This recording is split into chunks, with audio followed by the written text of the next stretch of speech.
Yo, assalamualaikum warahmatullahi wabarakatuh. Selamat sore menjelang malam buat teman-temanku semuanya, khususnya sudah ada di YouTube Solusi Hutang MB. Gimana pun kabar Anda, sehat atau tidak sehat, tapi minimal pemikiran dan logika Anda harus jalan ya, karena kita menghadapi kesulitan yang sangat luar biasa. Terutama ini dilontarkan oleh debt collector pinjol, yang mana saya perhatikan per hari ini, ya ini per hari ini banyak orang yang disibukkan dengan kehadiran pihak ketiga atau debt collector tambahan yang diciptakan atau yang telah dimarketingkan oleh pinjaman online. Anda pasti bingung, siapa ini bang pihak ketiga ini, dan siapa ini debt collector tambahan yang bermunculan? Ya, bahkan sampai detik ini itu banyak banget, dan banyak orang-orang yang terkadang kesulitan dalam menghadap ini. Ini lebih berbahaya daripada debt collector pinjol yang selalu mengancam Anda via telepon, via WhatsApp, dan via email. Lebih berbahaya dari itu. Ya, ini saya mau terangkan sama Anda bagaimana cara menghadapinya. Tapi sebelumnya, seperti biasa, yang belum mensupport channel ini silahkan disupport dulu. Yang mau diskusi khusus langsung sama saya juga boleh klik tombol gabung yang ada di bawah nama channel sini. Oke, waspada pihak ketiga atau debt collector tambahan yang dimunculkan oleh debt collector pinjol. Ini per hari ini lumayan banyak dari teman-teman semuanya. Ini banyak banget orang yang menyampaikan di sini. Saya tadi habis ditelepon dan dicaci maki bang oleh debt collector, dan habis itu kontak darurat saya juga dihubungi. Ya, dan yang mereka sampaikan di kontak darurat itu adalah adu domba.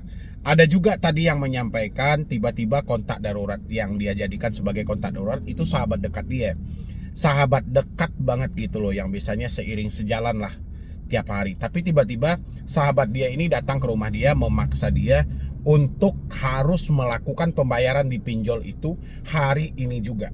Karena dia tidak mau terjadi penyebaran data oleh data dia, tidak mau data dia terjadi atau kenapa-kenapa gitu loh, menurut versi kontak darurat ini.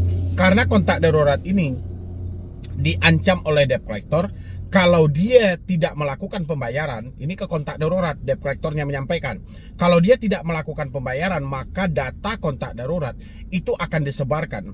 Sebenarnya ini kesingkatan dalam logika aja. Sementara data yang seperti apa yang mau disebarkan?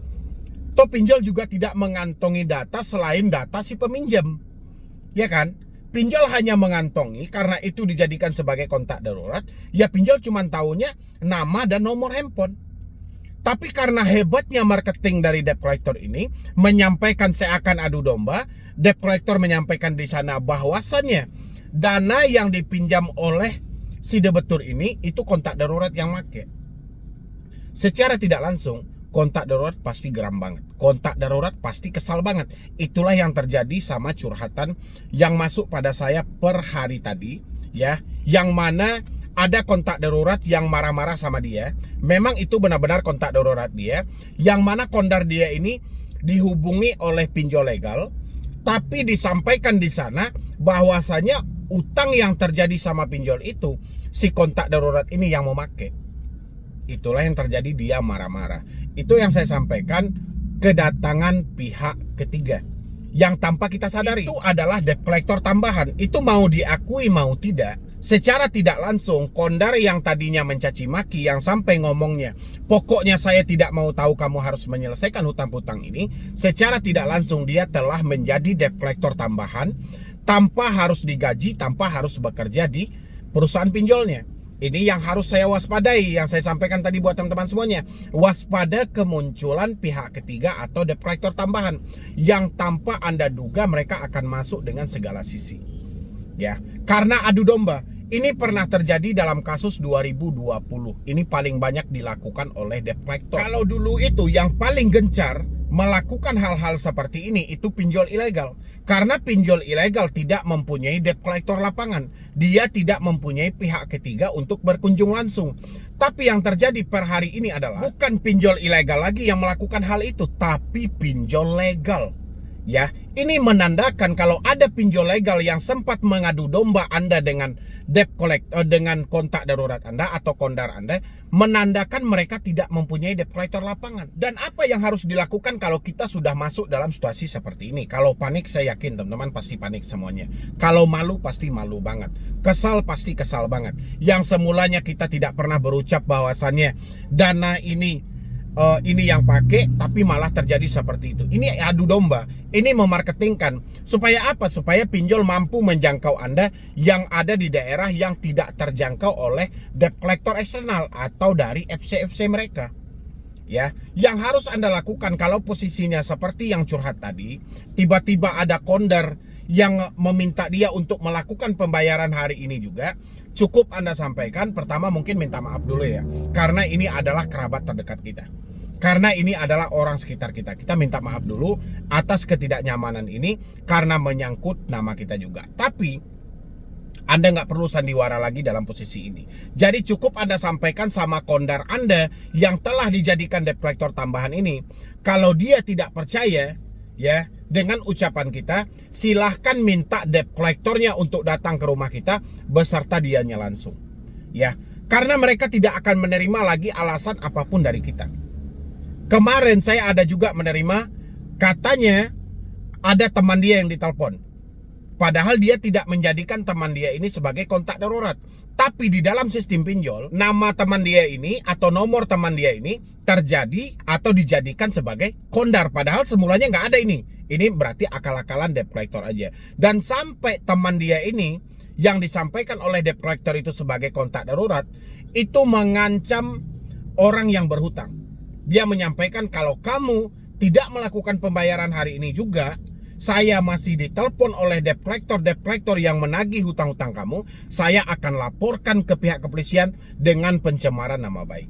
Tapi teman-teman semuanya tenang aja, kalau hal-hal seperti ini terjadi, Anda nggak perlu baper-baper juga, nggak perlu takut-takut juga dalam hal ini. Itu hal-hal biasa gitu loh. Karena kan sudah saya bilang, ini persilama yang diperbaharui ulang. Kalau dulu 2020 yang selalu memunculkan cerita-cerita seperti itu adalah pinjol ilegal. Kalau sekarang itu lebih banyak dilakukan oleh pinjol legal.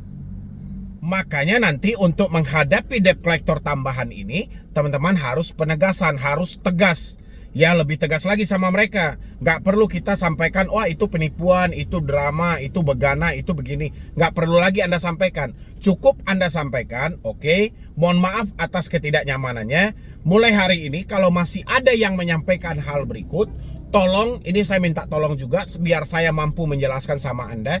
Minta debt collectornya untuk datang langsung ke rumah ini, dan kamu hadir juga sekalian. Biar sama-sama mendengar. Soalnya kalau saya menjelaskan hari ini, itu tidak ada hasilnya, tidak akan ada nilainya, ya. Karena kenapa? Karena mereka sudah tersugesti dengan ucapan debt collector tadi. Jadi apapun penjelasan yang Anda bentuk, mereka tidak akan percaya lagi. Bagi mereka, seperti yang saya sampaikan di awal tadi, mereka benar-benar ketakutan juga. Data dia disebar, ya kan? Padahal data dari mana orang debt collector tidak mengantongi data dia sama sekali kok, ya kan? Debt collector itu cuma taunya nomor dia dan nama dia, karena itu benar dijadikan kontak darurat. Atau debt collector cuma tahu nama dia karena berada di dalam urutan data kontak kita.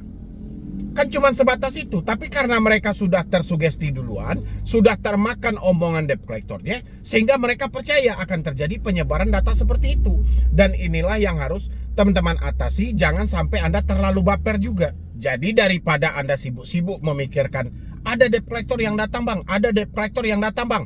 Hari ini debt collector itu telah merubah versi penagihan mereka. Mereka berbalik lagi ke cara penagihan yang tempo dulu, tahun 2020, yang mana itu dilakukan oleh pinjol ilegal, sekarang dilakukan oleh pinjol legal. Yang mana tahu aja debt collector pinjol ilegal ini telah bergabung ke yang legalnya. Atau karena satu pinjol legal itu ada 5 pinjol ilegal, karena pinjol ilegalnya sudah tidak bisa bergerak lagi, debt collectornya direkrut lagi untuk menagih di pinjol legal, karena polanya hampir sama. Jadi teman-teman nggak usah khawatir dalam menghadapi debt collector tambahan yang seperti ini. Cukup sampaikan dengan hal-hal yang seperti itu.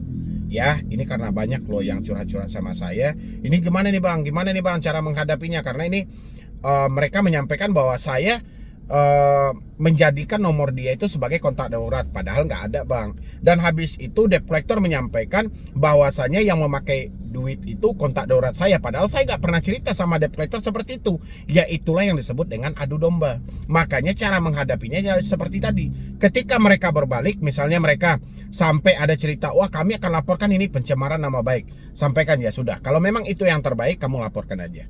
Nanti dari pihak kepolisian bisa menengahi permasalahan ini daripada kita terjadi debat adu pendapat dengan teman kita ini, mereka nggak akan ngerti sama sekali. Ya, jadi biarkan kalau misalnya mereka menekan kita mau lapor ke polisi, ya silahkan lapor polisi. Nanti polisi bisa menengahin kok, ya. Tapi kalau mereka meminta misalnya harus dibayar hari ini juga, ya udah sampaikan aja. Saya akan membayar kalau orangnya sudah datang ke sini. Biar saya selesaikan, sekalian Anda juga melihat nanti. Ya, intinya nggak usah takut buat teman-teman semuanya. Kalaupun Anda diadu domba sama kontak darurat, diadu domba dengan teman-teman Anda, nggak usah takut dan nggak usah khawatir. Yang penting cara menghadapinya ya seperti tadi. Tantang balik. Jangan disandiwarakan ya. Insya Allah semuanya akan baik-baik saja. Mungkin dari saya cuma itu aja. Mudah-mudahan ini bisa membantu buat teman-teman semuanya yang mengalami hal-hal seperti yang saya sampaikan tadi. Ya, jadi sekian dulu dari saya, Medi Broni. Wassalam.